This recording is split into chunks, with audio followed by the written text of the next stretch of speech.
Kembali lagi di Ekonometrika pertemuan ke-11.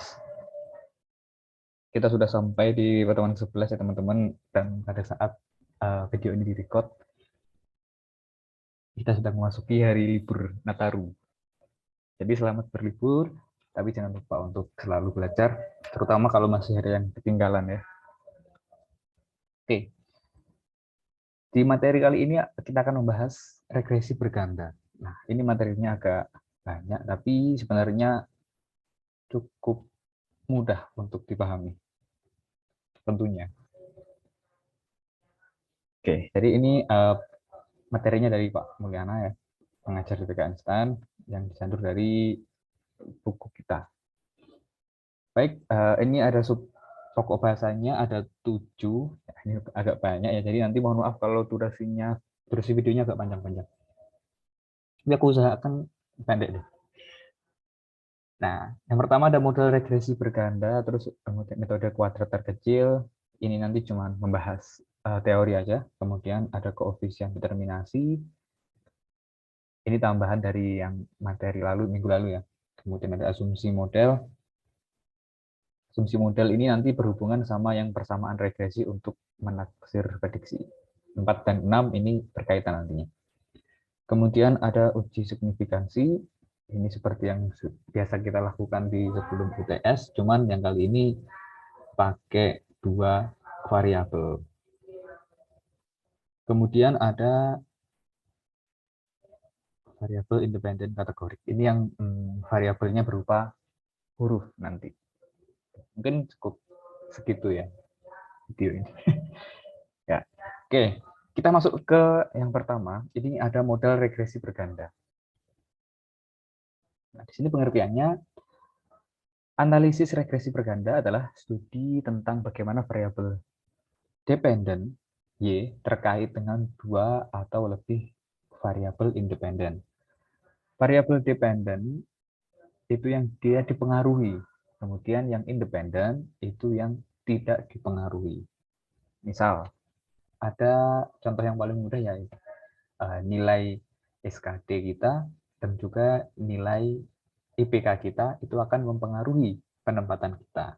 Nah, kalau dilihat dari situ, maka yang jadi variabel dependen atau di sini disimbolkan dengan huruf Y itu adalah penempatan kerja kita. Nah, sementara SKD dan juga IPK kita itu akan menjadi variabel independen atau di sini disebutkan dengan X. Nah, yang membedakan dengan materi minggu lalu, yang minggu lalu itu X-nya cuma 1. Nah, kalau sekarang X-nya ini bisa 2 atau bisa lebih dari 2. Jadi seperti itu ya konsep awal untuk materi regresi berganda ini. Variabel independennya ada 2 atau lebih. Kalau yang sederhana kemarin, variabel independennya cuma 1. Oke, ini ada rumusnya. Formulanya di sini beta 0 plus beta 1 x1 plus beta 2 x2 dan seterusnya, terus plus error. Di sini ada keterangan bahwa beta ini adalah parameter. Tapi nanti kita waktu melakukan analisis, waktu melakukan uji, itu pakai sampel. Nanti pasti terlihat kok.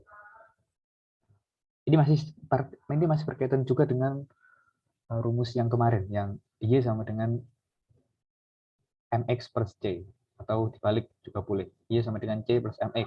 Nah, B0 ini sebagai C, terus B1 ini sebagai M. Nah, gitulah. Cuman ini ditambah aja. X-nya tambah banyak gitu. Kemudian ada min persamaan regresi. Nah, ini cuma rata-ratanya aja. Nah, ini yang enak dari kita itu kita gunakan Excel. Jadi nanti untuk rumus-rumus seperti ini yang merupakan cara kuno kita tinggalkan. Kita cukup tahu aja dan kita nanti fokusnya lebih ke bagaimana kita melakukan interpretasi atau memberikan menarik kesimpulan dari hasil perhitungan kita. Nah, ini rumus ketika kita pakai sampel ya. Karena kita menghitungnya nanti pakai sampel, bukan pakai yang beta, tapi pakai B saja. B0, terus B1 X1, B2 X2, dan seterusnya.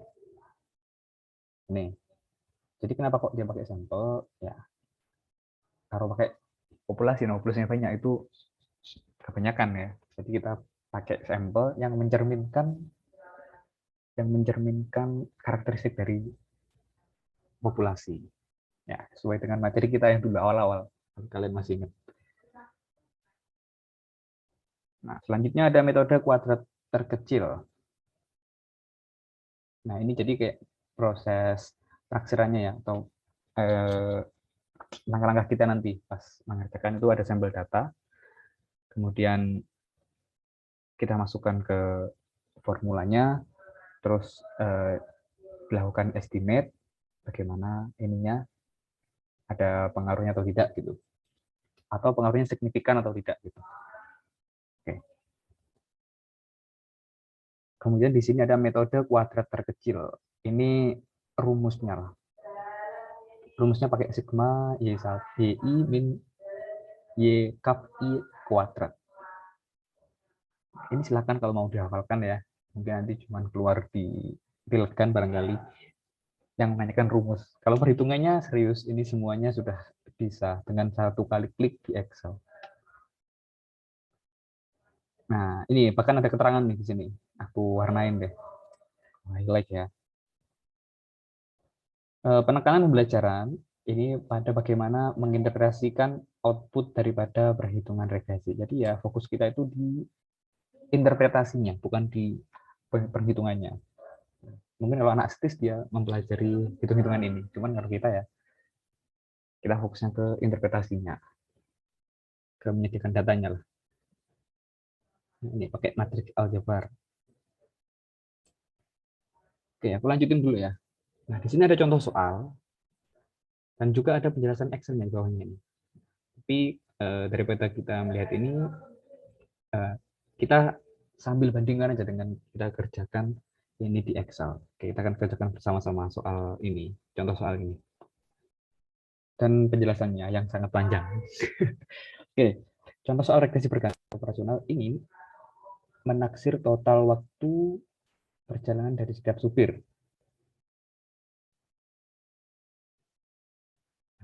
Berikut ini ada data jarak tempuh, banyaknya pengiriman, dan waktu perjalanan.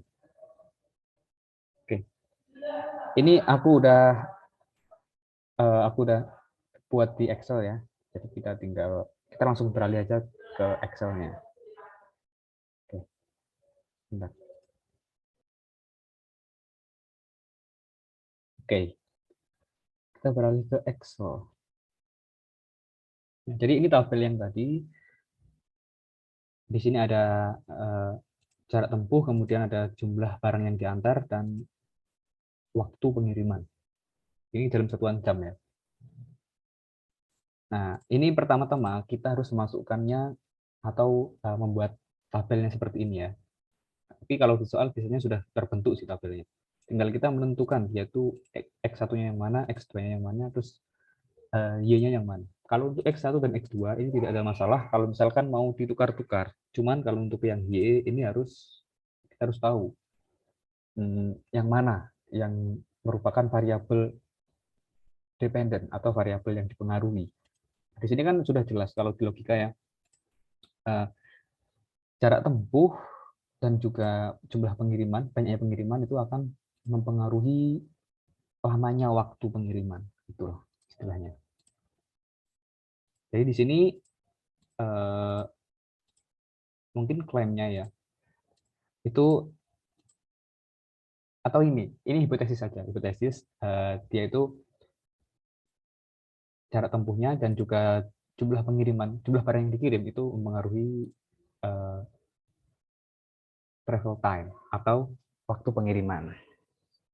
Nah, ini untuk memudahkan kita aja, untuk memudahkan kita meletakkan di mana yang sebagai X dan di mana yang sebagai Y. Oke. Caranya seperti minggu yang lalu ya. Ini langsung masuk ke data analysis, kemudian kita pilih menu regression. Oke. Terus kita input yang Y terlebih dahulu, termasuk judulnya juga ya. Jadi di sini judulnya travel time. Untuk yang Y-nya nggak usah diikutkan. Atau ini kalau misalkan tergesa-gesa ya kalian bisa buat tabel seperti ini. Nggak harus bagus sih kalau misalkan pas ujian ya. Seadanya aja. Nah, X-nya kita blok dua-duanya. Baik yang jarak tempuh maupun jumlah barang dikirim. Oke, sini ya. Serta judul-judulnya. Kemudian ini labelsnya kita centang. Confidence levelnya ini kita centang juga, nggak apa-apa ya. Jadi kalau misalkan nanti di soal itu confidence levelnya itu tidak 95, itu kita centang aja, harus kita rubah. Ini jadi berapa gitu. Bisa 90, bisa 99. Tapi kalau di soal ini masih 95 sih. Kemudian kita sekalian buat, oh ya ini dicentang dulu ya. Ini ditaruh di worksheet yang sama. Kita taruh di sini ya. Nah, kemudian residual ini kita centang sekalian. Yang 1, 2, sama ini deh. Atau kita centang semuanya aja lah. Nanti biar gampang aja nilainya. Karena nanti bakal dibutuhkan di sub bab atau di sub bahasan selanjutnya. Oke. Kalau kemarin kan kita nggak perlu ya, belum perlu ini. Sekarang kita centang aja sekalian. Oke, di sini bentuknya seperti ini ya. Lalu kita oke. Itu akan muncul. Ini banyak banget nih. Aduh. Ini ada grafik-grafiknya juga. Kita lebarin dulu ini. Oke. Maka akan keluar nilai seperti ini ya, teman-teman. Ada ini yang kemarin kita sudah bahas, kemudian ada ANOVA, kemudian ada residual output. Nah, sekalian juga ada yang ini. Sekalian juga ada yang plot-plotnya. Ini nggak usah sih. Nggak usah. Gitu.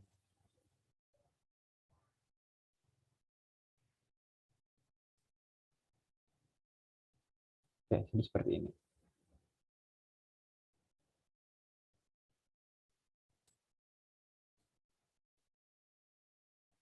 Nah, kita coba cek hasilnya. Apakah sama dengan yang di materi, di PDF-nya. Oke, hasilnya 95067. Nah, di sini juga 95067 ya, sama. Nah, kemudian nanti setelah ini akan saya jelaskan satu persatu dari seluruh komponen yang ada di sini. Nah, ini hasil dari kerjaan kita atau hasil dari kerjaan kita pakai data analisis. Jadi saya tadi sudah membuat yang sudah ada keterangannya. Ini yang aku buat sudah ada keterangannya dengan data yang sama. Jadi nanti kita pakai yang ini saja. Oke, untuk yang sekarang di sesi pertama ini kita cukupkan dulu. Oke, ketemu lagi di part berikutnya.